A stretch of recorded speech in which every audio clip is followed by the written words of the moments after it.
దేవతలు రాక్షసులు అమృతం కోసం సముద్రాన్ని మథించిన అనంతరం వారికి అమృతం లభించింది.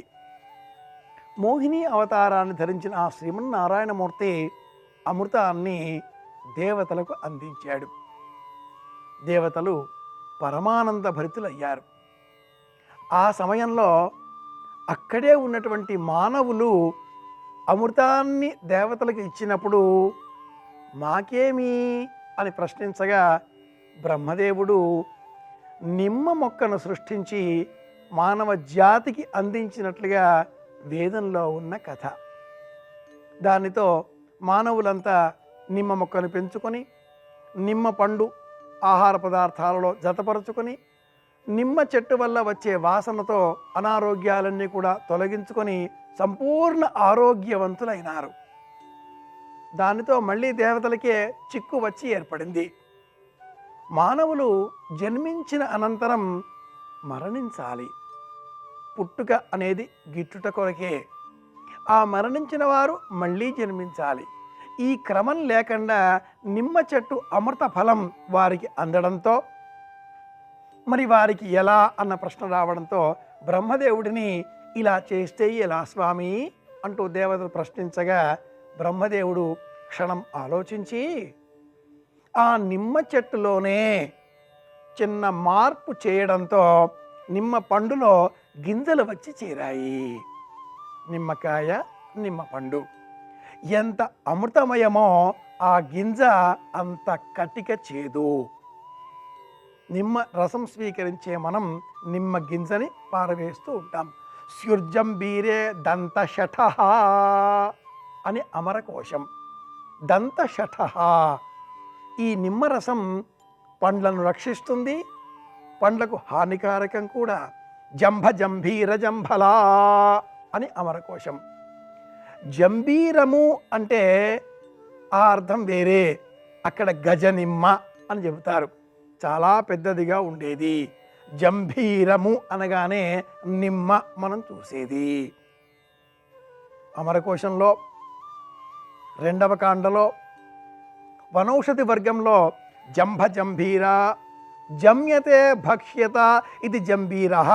జము ఆదనే భక్షింపబడేది అనే అర్థంలో మనకు అమరసింహుడు ఇలా ఈ వివరాన్ని చెప్పి ఉన్నాడు. దంతానాం షఠ ఆమ్లత్వాత్ దంతషఠ. విపరీతమైనటువంటి పులుపు రుచి ఉన్న కారణం చేత దంతములకు మేలు కీడు రెండూ కలిగించేదిగా ఉండేటటువంటిది కనుక మితంగా తీసుకుంటే ఈ నిమ్మరసం ఆరోగ్యాన్ని కలిగిస్తుంది. మోహయతీతి జంభ అని మరి ఒక మాట. నిమ్మపండు మనకొక తెలియని మోహాన్ని కలిగిస్తుంది. సనాతన సంప్రదాయంలో నిమ్మ చెట్టు ఇంటిలో అంటే ప్రధాన ద్వారానికి ఎదరగా నాటకూడదు అనే వాడుక ఉండేది. నిమ్మ చెట్టు పెరటిలో నాటుకోవచ్చును కానీ ఇంటికి ఎదరగా నాటకూడదు. నిమ్మయించనగా జంభలమ్ము దోచు. ఆంధ్ర మహాభారతం. ధర్మరాజు వనవాసం నిమిత్తమై యూదములో ఓడిన అనంతరం బయటికి వచ్చేటటువంటి ఆ మార్గంలో అనేక వృక్షములను చూచి నిమ్మ చెట్లు ఉండేటటువంటి మార్గంలో ప్రయాణిస్తే ఆరోగ్యం చేకూరుతుంది అనే ఆలోచన కలవాడి అటువైపుగా నడిచినట్లుగా అనేక భారత ఇతర గ్రంథాలలో మనం గమనించవచ్చు. ఇమ్ముల గిరులందు అరచేతులందు ఇరుచేతులందు నిమ్మ పండుల మాడ్కి ఎగురవైచుచును. ఉత్తరరామాయణం. చిన్నపిల్లలు ఆటలు ఆడుకునే సమయంలో వారి చేతిలో ఉండేటటువంటి ఆ బంతి నిమ్మ పండుల వైలే. రామలక్ష్మణులు ఆ నిమ్మ పండ్లను అంటే బంతిని నిమ్మ పండు వలె ఇలా ఆడుతున్నట్లుగా ఉత్తరరామాయణం వర్ణిస్తుంది. అంతటి ప్రాచీనమైన ఘనమైనటువంటి చరిత్ర కళ ఈ నిమ్మ చెట్టు. అమృత వృక్షం, అరుదైన వృక్షం. అనేక జాతులతో ఈ వృక్షాన్ని మనం కాపాడుకోవాల్సిన బాధ్యత ఎంతైనా ఉంది. రాజు చేతి నిమ్మ పండు అనే ఒక అరుదైన సామెత కూడా తెలుగువారి ఇండ్లలో పూర్వకాలంలో బహుధా ప్రచారంలో ఉండేది. రాజుగారు తన అంతఃపురాన్ని వదిలి రాజ్యసభకు వచ్చే సమయంలో ఎడమ చేతిలో ఒక్క నిమ్మ పండు పట్టుకొని వచ్చేవాడు. రాజు చేతిలో నిమ్మ పండు. ఈ ఆచారాన్నే పాటిస్తూ నేటికి ఎండాకాలంలో కానీ ఇతర కాలాలలో దీర్ఘ ప్రయాణాలు చేసేవారు కానీ వారి బ్యాగులో లేదా జేబు రుమాలలో వెంట ఒక నిమ్మకాయ భద్రపరుచుకొని ప్రయాణానికి వాడు బయటికి రావాలి అనేది ఒక నిజంగా ఈనాటికి ఆచారం, అలవాటులో ఉన్నటువంటి పద్ధతి.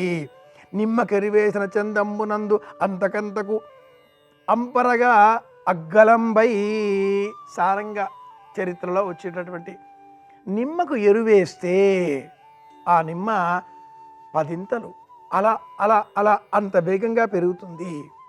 మోహాన్ని కలిగించేటటువంటి ఈ నిమ్మ చెట్టు నేటి కాలపు వన సంరక్షణ చర్యల కారణంగా ఇంటింట తప్పకుండా పెంచుకోవలసినటువంటి అమృత వృక్షం.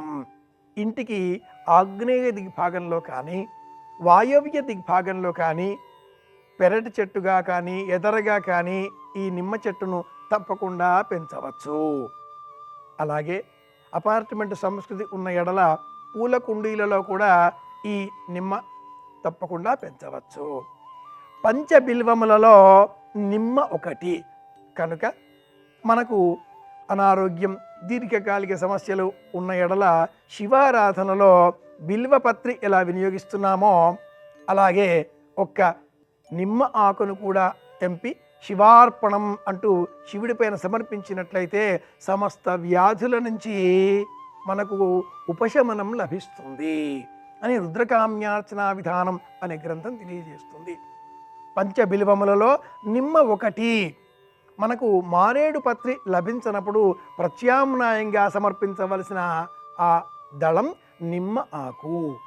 ఇలాంటి ఈ నిమ్మ చెట్టును ధనం కావాలి అన్నా, ఆరోగ్యం కావాలి అన్నా, ఐశ్వర్యం కావాలి అన్నా, ప్రయాణాలలో ఇబ్బందులు రాకుండా ఉండాలి అన్నా, అన్నింటికంటే కూడా ముఖ్యం ఏకాగ్రత, లక్ష్య శుద్ధి, లక్షణ శుద్ధి కలగాలి అన్నా కూడా ఆ నిమ్మ ఆకును పిల్లలు వ్రాతబల్ల వ్రాసుకునే సమయంలో ఆ వ్రాతబల్ల పైన ఒక చిన్న గిన్నెలో కాసింత నీరు పోసి అందులో కొన్ని నిమ్మ ఆకులు పెడినట్లయితే ఆ దోషం తొలగిపోయి ఏకాగ్రత పెరుగుతుంది.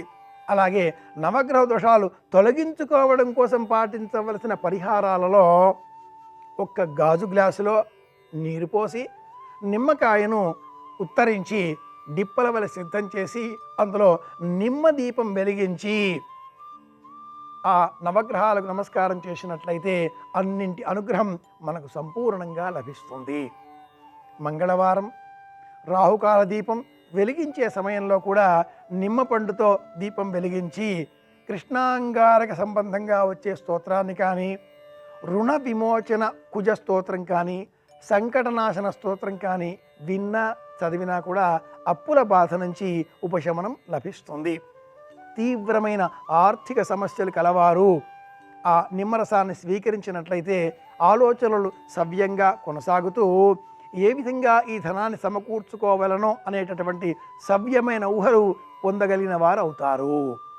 ప్రత్యేకంగా నిమ్మరసాన్ని ప్రయాణాలలో ఉండే సమయంలో స్వీకరించాలి. విశేషంగా ఉపవాస వ్రతం పాటించే సమయంలో ఉపవాసాన్ని విరమించాలి అన్నప్పుడు కూడా ప్రాచీన కాలంలో నిమ్మరసాన్నే వినియోగించేటటువంటి వారు. ఇంతటి ప్రాచీనమైన చరిత్ర గల ఈ నిమ్మ వేద ప్రకారంగా దేవతా సంబంధంగా చండీ హోమం చేసే సమయంలో అమ్మవారికి ప్రీతికరంగా పూర్ణాహుతిలో కూడా మనం వినియోగిస్తూ ఉంటాం.